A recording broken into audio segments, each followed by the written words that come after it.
আমরা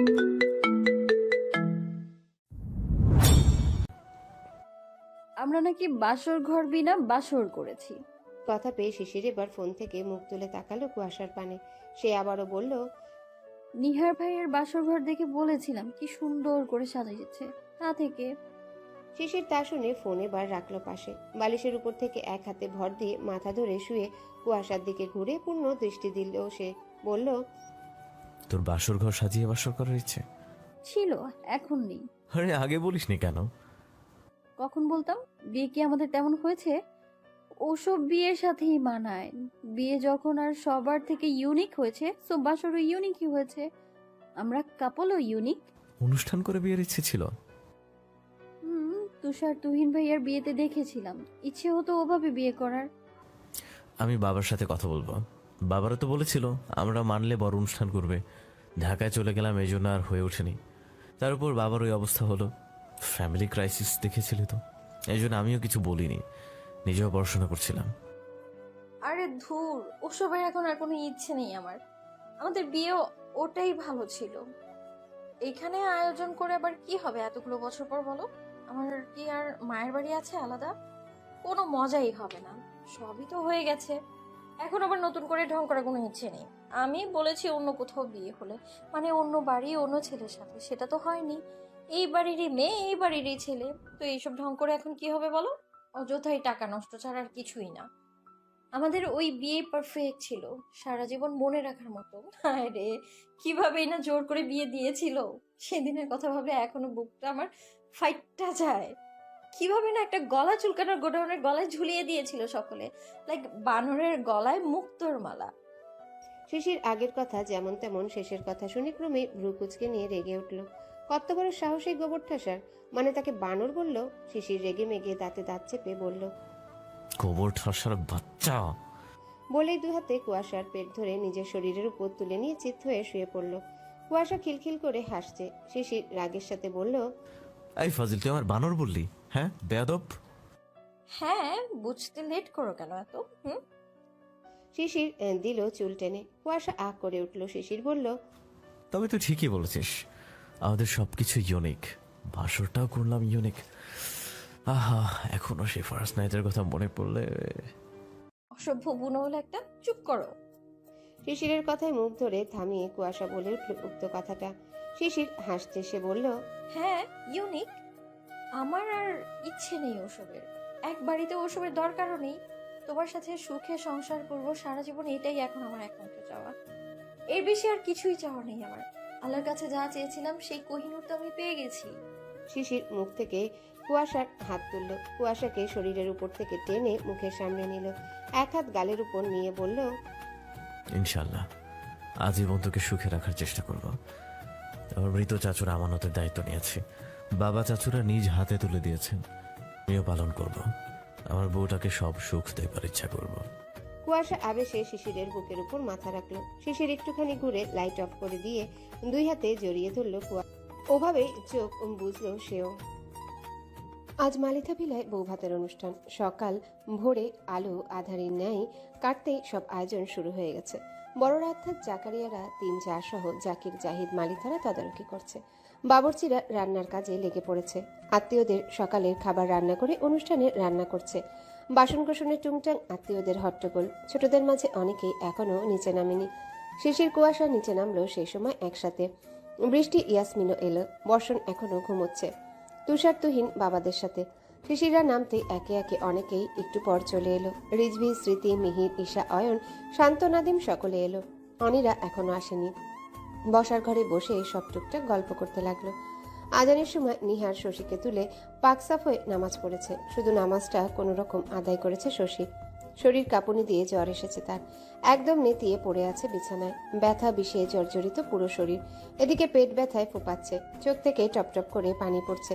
এসব দেখে নিহার পাগল প্রায়। কি করবে না করবে এসব মাথার উপর দিয়ে যাচ্ছে তার।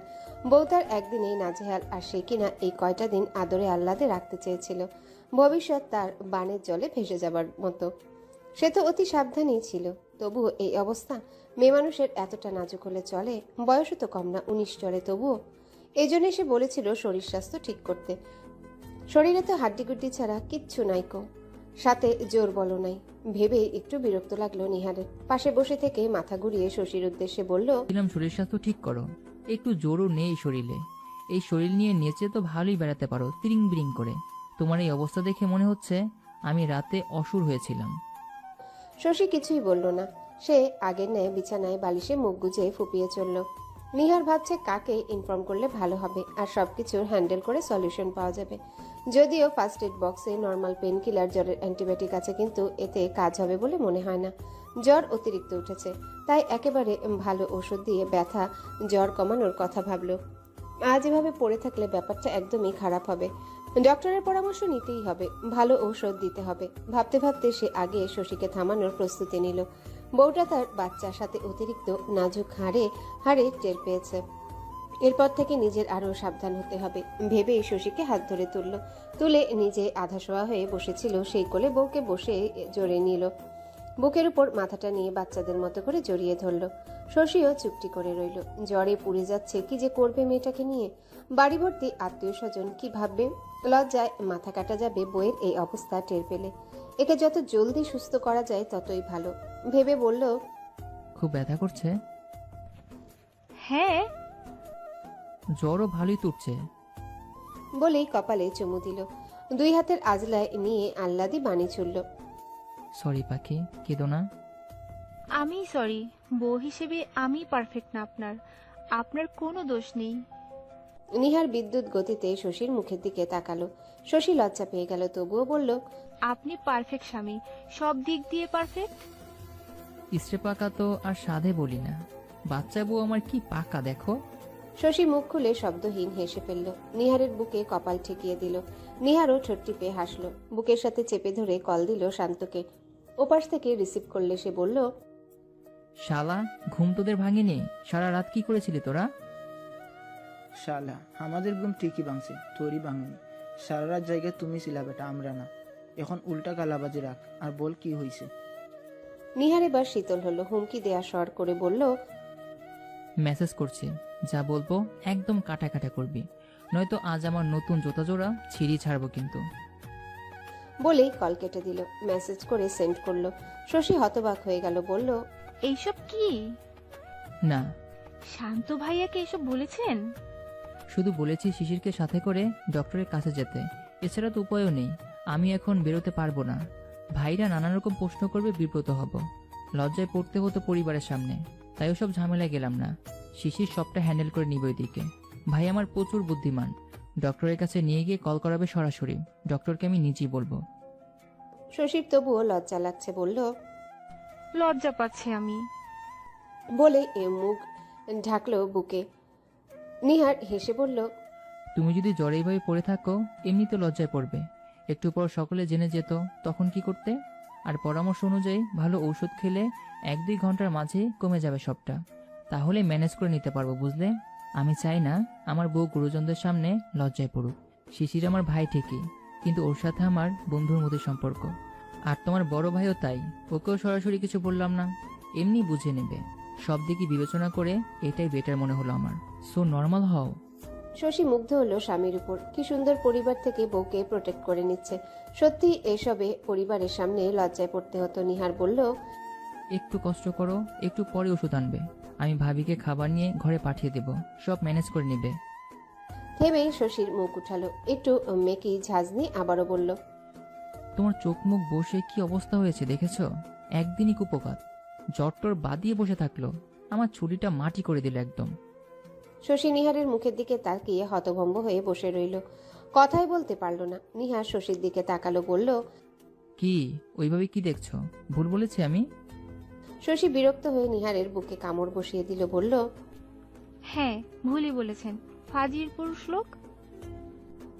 বাচ্চা মেয়ের সাহস দেখেছো? শশী ভেঙচি কেটে কাঁধে মাথা এলিয়ে দিল। নিহারও হেসে জড়িয়ে ধরে রাখলো। সকাল 7টার দিকে নিহার নিচে নামলো। সকলে বসার ঘরেই ছিল। বৃষ্টিরও সকলে বসে আছে। শিশির শান্ত মাত্রই এলো। নিহার বৃষ্টির কাছে গিয়ে বলল, ভাবি, হ্যাঁ দেবরজি। উঠে এসে একটু। বৃষ্টি আসলে জিজ্ঞাসা করলো ডাকার কারণ। সে বলল, একটু পরে যাও, শশীর জ্বর উঠেছে, শিশির ওষুধ এনেছে, ওই দেখো দাঁড়িয়ে আছে, নিয়ে গিয়ে খাইয়ে দাও, একটু খাবার নিয়ে যেও, ম্যানেজ করো সবটা। নিহার কথাগুলো বলতে খুবই বিব্রত হলো। ইয়ার্কি ফাজলামি চলে, কিন্তু এমন কথা একটু বিব্রতই হচ্ছে। যতই ভাবি হোক, তাদের ভাবির সাথে গভীর ফাজলামোর কোনো সম্পর্ক নেই। যথেষ্ট সম্মান করে সবাই বৃষ্টিকে। এতগুলো দেবরের মাঝে সেও বেশ স্বাচ্ছন্দ্যে চলাফেরা করে নতুন থেকে। দেবরগুলো তেমনই, এই জন্যই নিহার বিব্রতই হচ্ছে। বৃষ্টি বুদ্ধিমতী বিনা কথায় মেনে নিল। আর কাউকে কিছু না বলে, না বুঝতে দিয়ে নিজেই খাবার নিয়ে শিশিরের থেকে ঔষধ নিয়ে উপরে চলে গেল। বাড়ির বড় বউ, সে সব দিকে সামলানোর দায়িত্ব তার, এবং এতগুলো বছরে সে শিখেও গেছে তা। সকাল 10টার দিকে হইহুল্লা বেঁধে গেল। সকালের খাবার খেয়ে সব কাজে নেমেছে। শিশিররা সকলেই ব্যস্ত। বৃষ্টি শশীকে আর এই বেলায় নিচে যেতে দিল না। তারা সকলে শশীকে সঙ্গ দিল ওর ঘরে। একটু পরেই বিউটিশিয়ান আসবে। শশীকে সাজাতে বসিয়ে তারা গোসল সারবে, তারাও সাজবে। এতগুলো মেয়ের সাজবে, লেট হবে। আপাতত ঘরেই কাজ চালালো। বৃষ্টিও তেমনটাই জানিয়েছে বলে কেউ আর শশীকে নিচে ডাকেনি। দুপুর 12টার পর শশীকে সাজানো হয়ে গেছে। পরনে তার গোলাপি রঙের ভারী লেহেঙ্গা, ভারী মেকআপ, সাথে জুয়েলারি, অসম্ভব সুন্দর লাগছে। শশীর পর কুয়াশা সাজছে। বৃষ্টি ছেলেকে তৈরি করতে গেছে, বর্ষণকে তৈরি করে সাজবে। কুয়াশাও লেহেঙ্গা পরেছে, একদম গাঢ় সবুজ রঙের। এটা কেনা ছিল তার, লেহেঙ্গাটা অসম্ভব সুন্দর। গাঢ় সবুজ লেহেঙ্গা, ভারী মেকআপ, সোনার গহনা, পুরো অপ্সরা। শিশিরের অপ্সরা। সাজ হয়ে গেলে সে নিজেদের ঘরের দিকে গেল। শিশির গোসল করতে ঢুকেছে। পানির শব্দ আসছে, তাই সে বসলো বিছানায়। কিছুক্ষণ পর শিশির বের হলো। বের হয়ে কুয়াশাকে দেখলো। চোখ জোড়ানো সুন্দরী বউ তার। এমন সুন্দরী বউ থাকতে কি বাহিরের মেয়েদের দিকে তাকানোর প্রয়োজন পড়বে? হুম, একদম না। অন্তত তার তো পড়বে না, অন্যদের পড়বে কিনা জানা নেই ভেবেই এগিয়ে গেল। সামনে দাঁড়িয়ে তার সেই উপমা আওড়ালো। আমার অবসর আল্লাহ দেব। কুয়াশা মিষ্টি হাসলো। সে যেই সর্বপ্রথম সে স্বামীকে দেখাতে এসেছে। বাহিরের পুরুষের সামনে সে যায়নি আগে, তার স্বামী অধিকার সে। হাসি মুখে কুয়াশা উঠে দাঁড়ালো। শিশিরের গায়ে কিছু নেই, পরনে শুধু পাঞ্জাবি পাজামা, সেটাও গাঢ় সবুজ। আজ তাদের ড্রেস আপ ম্যাচিং হয়ে গেছে। কুয়াশা বিছানা থেকে সিম্পল হালকা কাজ করা গাঢ় সবুজ পাঞ্জাবিটা তুলে নিল। 2 কদম এগিয়ে স্বামীর সামনে দাঁড়ালো, একদম অতি নিকটে। তাকালো শিশিরের দিকে, দুজনার নজরে নজরবন্দি করা। কুয়াশা এক হাত শিশিরের কাঁধের উপর দিয়ে স্বামীর অর্ধভেজা নগ্ন লোমশ বুকে চুমু আঁকলো ঠোঁট জোড়া দাবিয়ে। শিশির অমায়িক হাসলো, মুখ তুলে কুয়াশাও অমায়িক হাসলো। এরপর হাতের পাঞ্জাবিটা শিশিরকে পরিয়ে দিল নিজেই। শিশির নির্বিকার, সে ঠায় দাঁড়িয়ে শুধু বউয়ের কাজে সায় দিচ্ছে।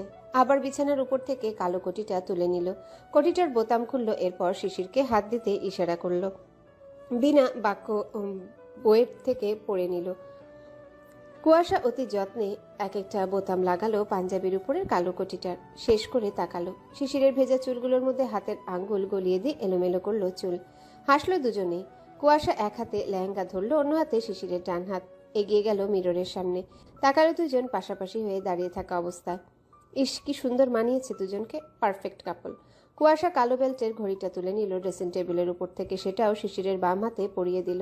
চিরুনি নিয়ে শিশিরের মাথা ঝুঁকাতে ইশারা করলো। এবার নিঃশব্দে হেসে ফেললো শিশির, ঝুঁকিয়ে দিল মাথা বউয়ের সামনে। কুয়াশা মুচকি হেসে সুন্দর করে চুলগুলো গুছিয়ে আঁচড়িয়ে দিল শিশিরের হেয়ার স্টাইল অনুযায়ী। পারফিউম নিয়ে স্প্রে করলো। এরপর তা রেখে মাথা তুলে তাকালো। কুয়াশা তার সুদর্শন স্বামীকে এবার চোখ ভরে দেখল। এরপর জড়িয়ে ধরল 2 হাতে। শিশিরের পিঠের উপর আলতো করে 2 হাত রাখলো, বুকে মাথা রেখে বলল, আমার সর্বপ্রথম দেখার একমাত্র অধিকার আমার সুদর্শন স্বামীর, তেমনি আমার স্বামীর উপর মুগ্ধ হবার, আকৃষ্ট হবার অধিকারও একমাত্র আমার। তা শুনে শিশির বুক থেকে মুখ তুলল কুয়াশার, কপালে চুমু আঁকলো, বলল, আমার একমাত্র আহ্লাদী বউয়েরই সব অধিকার, আজীবন তা বজায় থাকবে। এমন মায়াবিনী বউয়ের উপর থেকে নজর সরাতে আমার ইহজীবন শেষ হয়ে যাবে। পরপারে গিয়ে তো আমার অবসর আহ্লাদীকে দেখব। কুয়াশার চোখ ছলছল করে উঠল, বলল, মাথা ঝুঁকাও আবার। শিশির মুচকি হেসে ঝুঁকালো।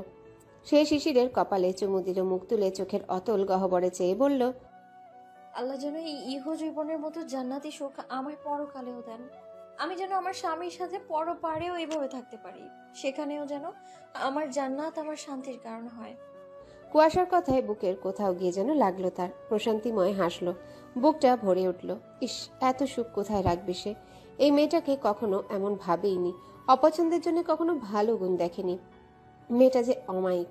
পরিবারের একমাত্র মেয়েরা যদি এত এত ভালোবাসা পায়, তারা হয় নাদান। আর তার বউ দেখো কি বুদ্ধিমতী, আহ্লাদি বাবা, চাচি, চাচুদের ভাইদের কাছে আহ্লাদি।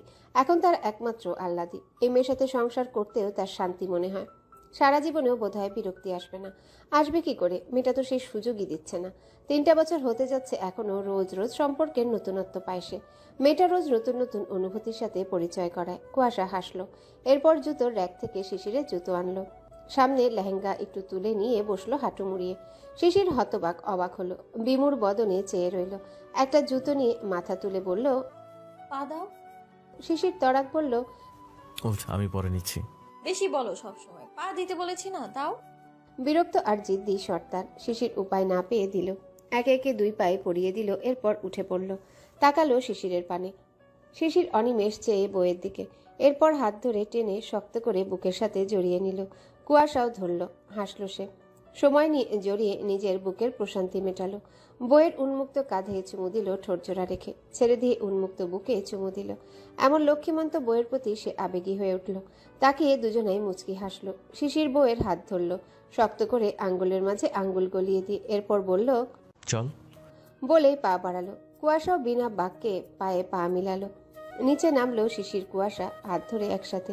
দুজনের ড্রেস আপ মিলে যাওয়াতে সকলের চোখে পড়ল। মুগ্ধ হলো উপস্থিতরা। জাকিয়া, আজমিরা পাশাপাশি দাঁড়িয়েছিলেন। দুজনেই অমায়িক হাসলেন। কি সুন্দর মানিয়েছে দুজনকে। প্রাণ ভরে তাদের ছেলে মেয়েকে দোয়া দিলেন। নিহার শশীকে আগেই বৃষ্টিরা নামিয়ে এনেছে। সকল আত্মীয়রা চলে এসেছে। নিহারের পরনেও গোলাপি পাঞ্জাবির সাথে কালো কোটি। পুরুষরা একই রকম পড়েছে। দুপুর 3টার দিকে খাওয়া দাওয়ার পর্ব শেষ করলো। হানিফ সাহেব মেয়ে আর মেয়ে জামাইকে নিয়ে যাওয়ার তাড়া দেখালেন। সকলেই সম্মতি দিলেন। জাকির মালিথা জলদি বেরিয়ে পড়তে বললেন। জাকিয়া, আম্বিয়া, আজমিরা নতুন বৌমাকে বিদায় দিলেন। 3টার পর ওরা চলে গেল। অনি আর ওর স্বামী চলে গেল। অভি ওর বউকে নিয়ে চলে গেল। রিজভিয়া স্মৃতিকে নিয়ে চলে গেল। থাকলো শুধু আম্বিয়ার বোন জামাই অয়ন, ঈশা। ঈশার বাবা মা চলে গেলেন সকলের থেকে বিদায় নিয়ে। সাব্বিব আজ থাকবে বড় ফুপুর বাড়ি। বিকাল হতে হতে বাড়ি ফাঁকা হয়ে গেল অনেকটা। বর্ষণ দূর দূর করে বেড়াচ্ছে বসার ঘরে। হিম কোলে তুলে নিল, নিয়ে বসলো সোফায়। চেঞ্জ করতে গেছে সকলে উপরে, আর পুচকুটাকে নিচে রেখে গেছে। জাকিয়ারা অবশ্য দেখছেন বসে, সে খেলা করে বেড়াচ্ছে। হিমকে পেয়ে ডাকলো, তাতু, বোম। হিম তা শুনে চুমু দিল গালে, নরম তুলতুলে গাল। খেলতে লাগলো হিমের সাথে সে। সন্ধ্যা গড়িয়ে রাত নেমেছে। সকলে নামাজ কালাম আদায় করে বসেছে বসার ঘরে। জাকারিয়ারা, জাকির মালিথারা বসার ঘরে। অনেকে অবশ্য নেই এখানে। ওনারা ক্লান্ত শরীর নিয়ে বসেছেন। শিশির গরমে না পেরে গোসল ঢুকেছে। ওইদিকে ব্যস্ত ছিল, কাজ করতে হয়েছে। গা চিপচিপ করছে। 7টা বাজে। কুয়াশা নিচ থেকে ঘরে এলো, দেখলো বিছানায় বসে শিশির চুল মুছছে। সে দরজা আটকে দিল। শিশিরের সামনে এসে শিশিরের থেকে তোয়ালে নিয়ে পাশে রাখলো। শিশির ভ্রু কুচকালো কিঞ্চিত। তা দেখে আহ্লাদি এবার আহ্লাদের ভোল ধরল। বসে থাকা শিশিরের কোলের উপর চড়ে সামনাসামনি বসলো। 2 পা শিশিরের 2 পাশে গলিয়ে দিয়ে শিশিরের উরুর উপর বসেছে। 2 হাতে পেটের নিচ দিয়ে গলিয়ে পিঠের উপর দিয়ে গিয়ে জড়িয়ে ধরল। তৎক্ষণাৎ স্বামীর কাঁধের উপর মাথা এলিয়ে দিয়ে লেপ্টে রইল, চোখ বন্ধ করে বুকের সাথে। শিশির পুরোটাক্ষণ চুপ থেকে আহ্লাদি বউয়ের কারবার দেখে গেল শুধু। এবার সেও কুয়াশার পিঠে এক হাত দিয়ে অন্য হাত মাথায় রেখে বলল, কি হয়েছে আমার আল্লাদি বউয়ের? কিছু না। কিচ্ছু না। বলে মাথা তুলল কাঁধ থেকে। দুজনে সামনাসামনি, একে অপরের নিঃশ্বাসের শব্দ শুনতে পারছে। শিশিরের পাজোরা মেঝেতে, সেই পাজোরার উরুর উপর কুয়াশা বসে। কুয়াশা কিছুক্ষণ তাকিয়ে দেখলো শিশিরকে। এরপর শিশিরের মুখটা 2 হাতে রাজলায় নিয়ে অধর চুম্বন করলো। শিশির বুঝলো না হলোটা কি আহ্লাদের। আজ হঠাৎ এত আদর পেল কেন নিজে থেকে। তবে বউকে সঙ্গ দিল। এক হাত কোমরে দিল, অন্য হাত গালের উপর নিল। কুয়াশা 2 হাতের আজলায় শিশিরের মুখ ধরে রেখেছে। কিছুক্ষণ পর কুয়াশা ছাড়লো। শিশির দেখলো বউয়ের চোখে পানি টলমল করছে, এখনই গড়িয়ে পড়বে। তা দেখে তড়িৎ জিজ্ঞাসা করলো, চোখে পানি কেন তোর? কি হয়েছে? কে কি বলেছে? কি লুকাচ্ছিস? কেউ কিছু বলেনি, এমনি। কে কি বলবে আমায়? আমার স্বামীর প্রতি আমি ক্ষণে ক্ষণে মুগ্ধ হই। সে সব দিক থেকে এত সহজ কি করে সামলে নেয় আমি বুঝি না। শিশির ভ্রু কুচকালো। বউয়ের মুখের এক্সপ্রেশনের সাথে কথার খেয়ে মেলাতে পারছে না। তার কাছে কিছু গড়বড় লাগছে। মুখের উপর হাত দিয়ে ঠোঁটের পাশে বৃদ্ধ আঙ্গুল দিয়ে স্লাইড করতে করতে আহ্লাদি বাণী ছুড়ল, কি হচ্ছে শোনা? বল আমায়। বলছি তো কিছু না। ঝাঁজ নিয়ে বলে শিশিরের শরীরের পাতলা সাদা টি শার্টের উপরেই মুখ নিয়ে নাক ঘষতে লাগলো। নাক সহ মুখ ঘষতে লাগলো। শিশিরের কথা রেখে নর্মাল কথা এলো, বলল, দেখ গোবর ঠাসা, মাত্রই গোসল করে আসলাম কিন্তু। তাতে আমার কি? নাক ঘষা অবস্থায় উত্তর করলো। শিশির কুয়াশা চুলের পেছনে মুঠোয় পুরে নিয়ে মাথা উঠালো, চোখের দিকে তাকিয়ে বলল, কিছু না তো। না। তো আমারও কিছু না। বলে কুয়াশা ওড়না টেনে খুলে নিয়ে বিছানায় আউড়ে ফেললো কুয়াশাকে। কুয়াশা নির্বিকার তা দেখে শিশির বলল, ও, আল্লাহদের আদর লাগবে তো এটা মুখে না বলে এত ভুজুং ভুজুং করার কি আছে? তুমি যে বুনোয়াল একটা, তাই আদর দাও জলদি। শিশির হেসে ফেলল। এই তার আহ্লাদীপনা, ভালো না বেশে থাকতে পারে? পরের দিন নিহার শশীকে নিয়ে চলে এলো বিকেলের দিকে। শশী এসেই আনন্দে ভেঙে পড়ল। কুয়াশাদের সাথে সে পার্মানেন্ট থাকতে পারবে। সকলে মিলে বসার ঘরে আড্ডায় মত্ত হলো। পিচ্চি বর্ষণের কথা এবং কাজে হেসেও কুটি কুটি হলো সকলে। নিহার শিশির সময় বুঝে একে অপরকে টিপ্পনি কেটে মজা করলো। হিম সুযোগ বুঝে বর্ষিও ফেললো। কুয়াশার সাথে অলমোস্ট শিশিরের ঝগড়া হাতাহাতি তো থাকবে, সেটার কোনো মাপ নেই। তারা বুনোল বাঘাতে তুল যেখানে থাকবে, লড়াই তাদের চলবেই এবং এটা চলতেই থাকবে। সন্ধ্যার আগে অয়ন আর তার বাবা মা চলে গেল, ঈশাও চলে গেছে। বাড়ি এখন আবার আগের মতো ফাঁকা। তুষার রাত 10টার দিকে বিদায় নিয়ে চলে গেল নিজের কর্মস্থল। বৃষ্টির মনটা খারাপ হয়ে গেছে এতে। জায়না মিলে সঙ্গ দিল অনেকটা রাত পর্যন্ত। আড্ডা করে সকলে শুতে চলে গেল। শীতের দিন রাত সবই ঠান্ডা, শুষ্কতা বিরাজ করে। বিকেল হয় ঠান্ডা মৌসুম। সূর্যহীন এই বিকেলে দুজোড়া চোখ ব্যালকনিতে দাঁড়িয়ে দূরের আকাশের মেঘসহ প্রকৃতির গাছপালা দেখতে ব্যস্ত। পাকপাখালিরা শীতের প্রকটতা থেকে বাঁচতে জলদি তাদের নিরে ফিরছে। সারাদিন নিজেদের কাজে ব্যস্ত থেকে দিন পার করেছে। চোখজোড়া যেমন ব্যস্ত প্রকৃতি দেখতে ব্যস্ত, তেমনি তার মস্তিষ্কও চিন্তায় মগ্ন। ভাবনারা লুটোপুটি খাচ্ছে।